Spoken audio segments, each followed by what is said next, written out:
Chapter 4. The Cause of the Troubles. In order to come to grips at once with the question of time expenditure in all its actuality, I must choose an individual case for examination.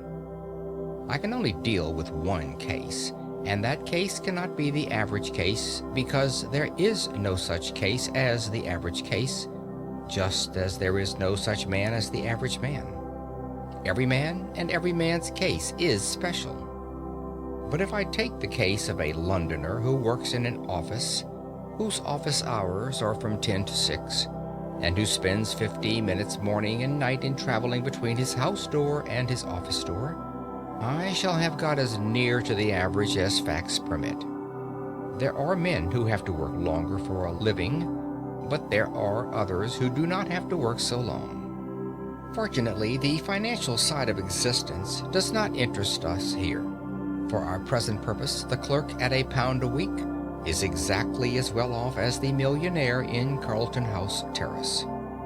Now, the great and profound mistake which my typical man makes in regard to his day is a mistake of general attitude, a mistake which vitiates and weakens 2/3 of his energies and interests. In the majority of instances, he does not precisely feel a passion for his business. At best, he does not dislike it. He begins his business functions with reluctance as late as he can, and he ends them with joy as early as he can. And his engines, while he is engaged in his business, are seldom at their full HP. I know that I shall be accused by angry readers of traducing the city worker, but I am pretty thoroughly acquainted with the city, and I stick to what I say. Yet in spite of all this, he persists in looking upon those hours from 10 to 6 as the day, to which the 10 hours preceding them and the 6 hours following them are nothing but a prologue and epilogue. Such an attitude, unconscious though it be, of course kills his interest in the odd 16 hours, with the result that even if he does not waste them, he does not count them. He regards them simply as margin. This general attitude is utterly illogical and unhealthy, since it formally gives the central prominence to a patch of time and a bunch of activities which the man's one idea is to get through and have done with. If a man makes 2/3 of his existence subservient to 1/3, for which admittedly he has no absolute feverish zest, how can he hope to live fully and completely? He cannot. If my typical man wishes to live fully and completely, he must, in his mind, arrange a day within a day. And this inner day, a Chinese box in a larger Chinese box, must begin at 6 p.m. and end at 10 a.m. It is a day of 16 hours. And during all these 16 hours, he has nothing whatever to do but cultivate his body and his soul and his fellow men. During those 16 hours, he is free. He is not a wage earner. He is not preoccupied with monetary cares.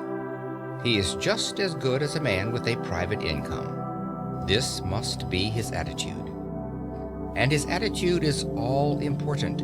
His success in life, much more important than the amount of estate upon what his executors will have to pay estate duty, depends on it. What? You say that full energy given to those 16 hours will lessen the value of the business 8? Not so. On the contrary, it will assuredly increase the value of the business 8. One of the chief things which my typical man has to learn is that the mental faculties are capable of a continuous hard activity. They do not tire like an arm or a leg. All they want is change, not rest, except in sleep.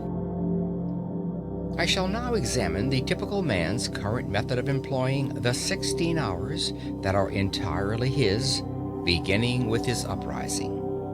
I will merely indicate things which he does and which I think he ought not to do, postponing my suggestions for planting the times which I shall have cleared, as a settler clears spaces in a forest.